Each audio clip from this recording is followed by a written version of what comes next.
I find myself entangled in a rather perplexing situation as I consider approaching your father regarding a troubling incident related to a potential mugging of my own father. Indeed, suspicions have arisen concerning your father's involvement in this alleged mugging.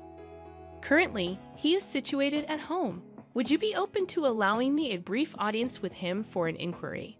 The police officer displayed a momentary sense of bewilderment in response to my request, his expression betraying a subtle confusion. Despite this, he eventually agreed, stating, "Please, let me see him."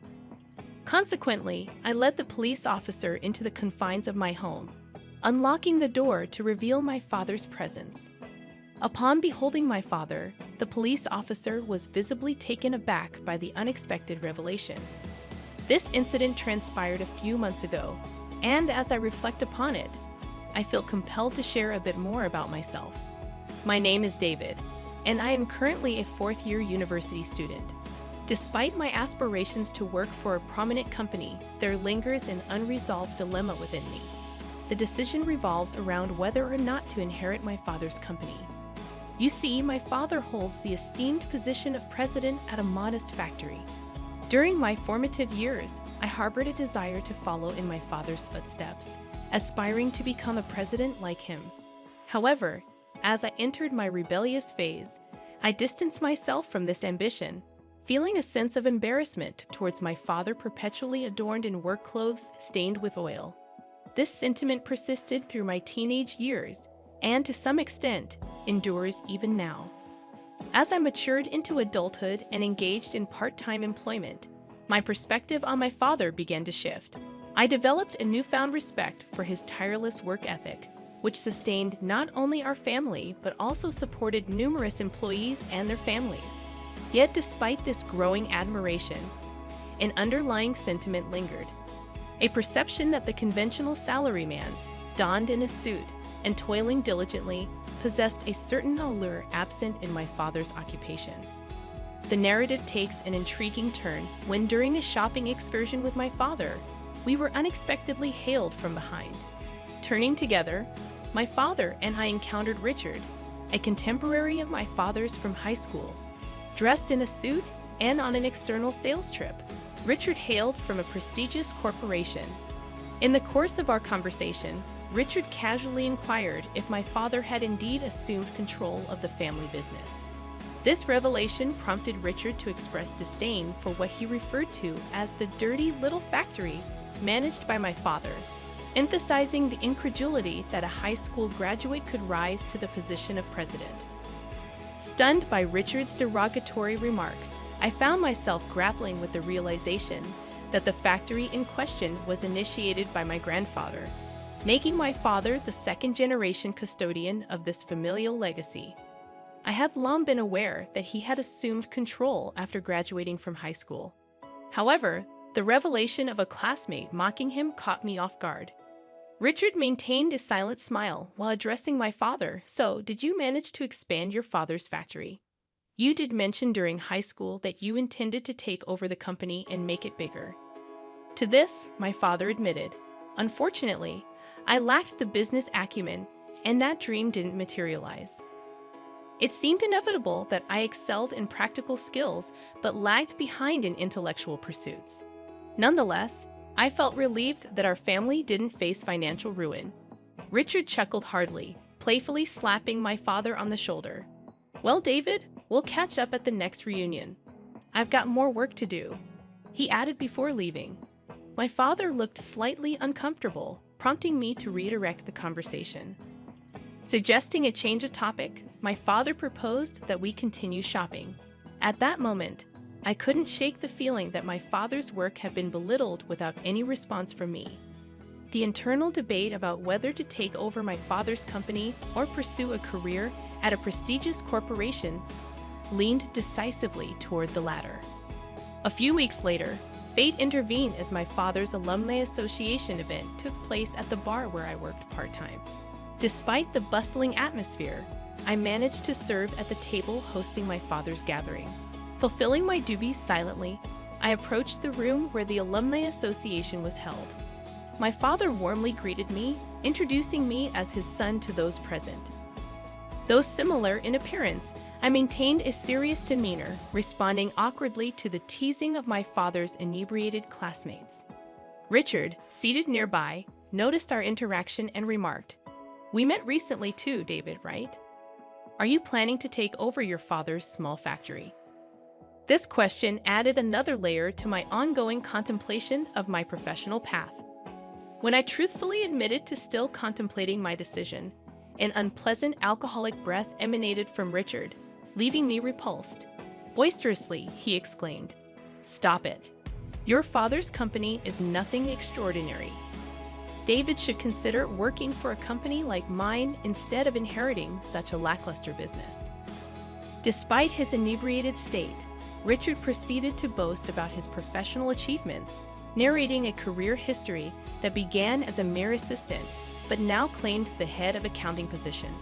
A sense of unease crept over me as I sensed discrepancies in his narrative.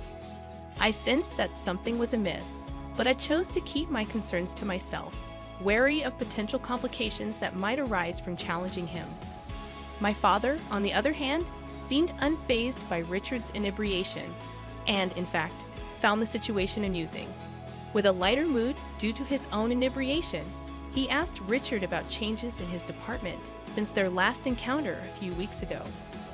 Questioning the sudden shift from sales to accounting, my father caught Richard off guard. Eventually, Richard admitted to an abrupt transfer, asserting that sales wasn't his forte. However, my father pointed out the incongruity in Richard's story, revealing that the company Richard proudly spoke of had actually been absorbed by a foreign corporation, with its accounting department relocated overseas. Laughter erupted among the party attendees as Richard, now embarrassed and regretful, attempted to save face but ultimately decided to leave the gathering with heavy footsteps. Witnessing my father's ability to address the uncomfortable truth that others had noticed but hesitated to mention, I found a sense of pride in his candor, even in his intoxicated state. As half a year passed since that incident, my internal dilemma regarding whether or not to take over my father's company only intensified. The confusion deepened with each passing day, leaving me uncertain about the path I should pursue. One day, while relaxing at home, the intercom interrupted my contemplation. In the absence of my mother, I answered the door to find a visitor in uniformed clothes identifying themselves as a police officer. Surprised and apprehensive, I responded with a stiff voice, wondering if I had inadvertently committed some transgression. The police officer then brought up a purse-snatching incident, expressing a need to inquire about the matter with my father. The mention of such an incident left me puzzled, and I began to wonder about the unfolding events that seemed to add further layers of complexity to my already tumultuous life. Indeed, the enigmatic cloud of suspicion had descended upon my father, casting a shadow over our tranquil abode. The air thick with uncertainty, I found myself face to face with a stern-faced police officer bearing the weight of an accusation that seemed inconceivable. Inquiring about my father's whereabouts, the officer, with an air of professionalism, sought confirmation of his presence within our home. The exchange took an unexpected turn as the officer, grappling with the perplexity in my tone, requested to lay eyes upon my father. Navigating the corridors of my dwelling, I ushered the law enforcement representative into the sacred space of our familial sanctuary, a room adorned with a Buddhist altar and a photograph capturing the essence of my late father's spirit. In the ensuing revelation, I divulged the heartbreaking truth to the officer that my father had met an untimely demise in a tragic traffic accident. The officer, displaying empathy amid the unfolding tragedy, extended condolences for the loss. Yet my quest for justice and clarity persisted, and I sought to discern the source of this bewildering accusation that had stained my father's reputation. However, the officer, bound by the constraints of confidentiality, refrained from divulging the identity of the accuser. Apologies flowed from the lips of the officer as he departed, leaving me grappling with an unsettling sense of confusion and the nagging question of who had leveled such a grave accusation against my departed father. Days unfolded like the pages of a mystery novel, each chapter bringing a new layer of complexity to the narrative as I took on the responsibilities left in the void by my father's absence. Immersed in the daily operations of my father's factory, I witnessed my mother's valiant attempts to fill the void left by his absence. However, the weight of age limited her contributions. Amidst the mechanical symphony of the factory floor, the harmony was shattered by the sudden intrusion of Richard, a character bearing an air of accusation and vengeance. His booming voice reverberated through the cacophony, demanding restitution for a perceived transgression committed by my father. Caught in the crossfire of accusations, I attempted to reason with Richard, asserting my father's innocence in the face of the alleged purse-snatching incident. The atmosphere within the factory shifted, with the ceaseless hum of machinery giving way to hushed whispers and curious glances exchanged among the employees. Richard, however, remained resolute in his pursuit of justice, convinced of my father's guilt. His insistence echoed through the industrial expanse, causing a disturbance that transcended the confines of the factory. Frustration surged within me as I defended my father's honor, challenging Richard's assertions and questioning the veracity of his claims. As the confrontation unfolded, Richard revealed the purported timeline of the incident, fixing it 2 weeks prior. A murmur rippled through the gathered employees, their confusion palpable. My persistent queries regarding the accuracy of the timeline only fueled Richard's frustration, intensifying his vocal protestations. In the midst of the tumult, Richard's disparaging remarks about my father's workplace and colleagues added fuel to the emotional fire. Yet the gravest affront was his attempt to pin the blame for the alleged purse-snatching squarely on my deceased father's shoulders. My chest tightened with a mix of anger and sorrow as Richard persisted in his accusations, seemingly oblivious to the irrefutable truth, eliminating the fact that my father, the subject of this tumultuous ordeal, had met his end in a tragic traffic accident a month prior. The realization hung heavy in the air, a poignant reminder of the fragility of life and the injustice faced even in death. Richard appeared as though he had ingested an entire pigeonhole, and with an amused expression he muttered, "Ha!" Undeterred, I pressed on, questioning the incredulous accusation he had just hurled in my father's direction. How could my father snatch purses when he passed away just 1 month ago? Perhaps there wasn't any purse snatching at all, I asserted. However, my skepticism wasn't merely based on the recent events. It was rooted in the knowledge I had gained during our class reunion. It came to light that Richard, since his school days, had been a habitual liar. This revelation occurred during the reunion, where I discovered that his dishonesty had deep roots.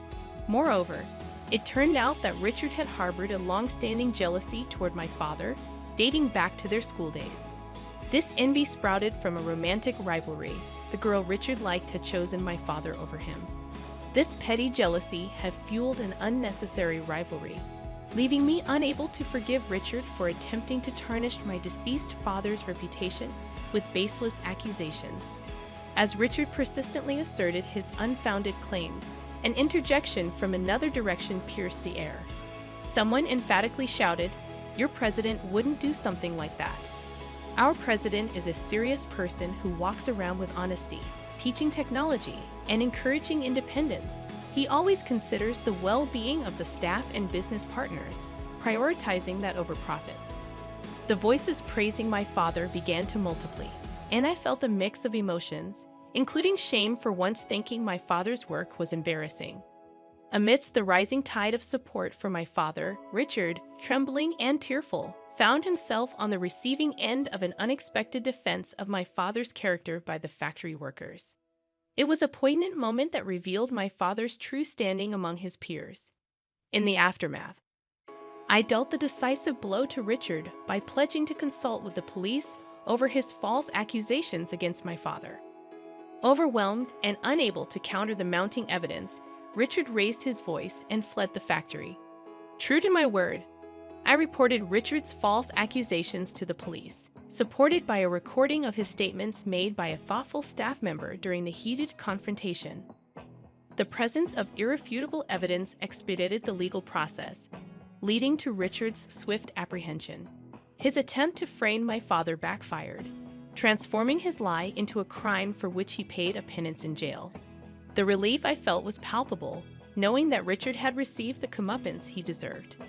Days later, Richard's supposed wife sought redemption and arrived at our house with a gift box, apologizing to me and my mother. She confirmed that Richard's actions were a result of the wounds he suffered at the reunion. As it turned out, Richard, once an elite employee, had been fired from his company, struggling to secure new employment. His lies about being an elite crumbled under scrutiny, especially when his inebriated confessions exposed the inconsistencies, ultimately leading to his own embarrassment and downfall. As he grappled with mounting resentment towards my father, an insidious plan began to take root in Richard's mind, a sinister plot to frame him. The sheer audacity of Richard's intention left me utterly disgusted, particularly when I learned of his preposterous rationale for resorting to lies and deceit. Interestingly, it appeared that Richard's wife shared my sentiments. She confided in me, expressing her profound disappointment in Richard's actions and revealing her intention to initiate divorce proceedings. The revelation further underscored the gravity of Richard's transgressions.